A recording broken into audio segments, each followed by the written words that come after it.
Paano gumawa ng animated text kagaya nito? Tara, try natin. Import tayo ng black background.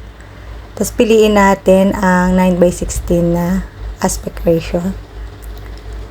Then mag-type na tayo kung anong gusto nating ilagay. Ako ilalagay ko pangalan ko. Pwedeng place, depende sa isasama niyong video. And napili ko ng fonts. Yung fonts na pipiliin nyo, maganda solid. Tapos white color lang siya.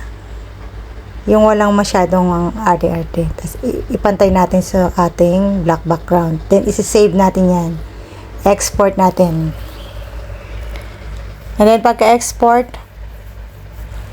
balik tayo. Kukunin natin yung pinaka background natin. And then, i-overlay natin yan na napili ko kasi bebang, di ba?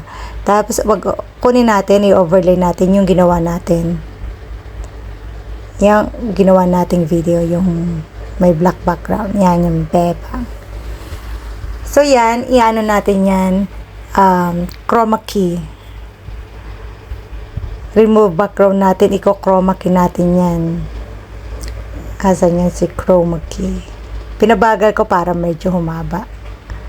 Kasi hindi pantay. Kailangan pantay sila. Chroma key natin, itatapat nyo dun sa white. White. Para mawawala yung black background natin. Yan. Diba? Tapos, anuhin nyo, para yun, kita nyo ba? Ngayon, lagyan natin siya ng keyframe. Yun ang magpapaganda. Keyframe, yan. Kung saan nyo gusto mag-start, doon kayo maglagay ng unang keyframe. Tapos, yan, i-zoom nyo, zoom out nyo.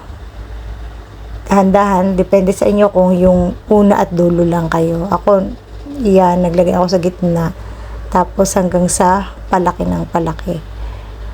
So, parang yan, 4 na keyframe ata. Diyan.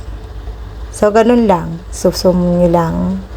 Automatic magkaka-keyframe. Tapos, pwede i-adjust nyo. So, ganun lang kasimple. Makabeba, diba? So, depende sa inyo. Pwedeng 3 lang yung keyframe. O 2 lang yung una at dulo. Lagyan naman natin ng sounds para naman maganda ang dating. Diba, ang dali lang. So, after ng sounds, ready to export na yan. Basta huwag nyo kalimutan yung 2K, 4K resolution at ang ating 50 frame rate. Sana nakatulong mga kabebang. Hanggang sa muli. Bye, bye, bye!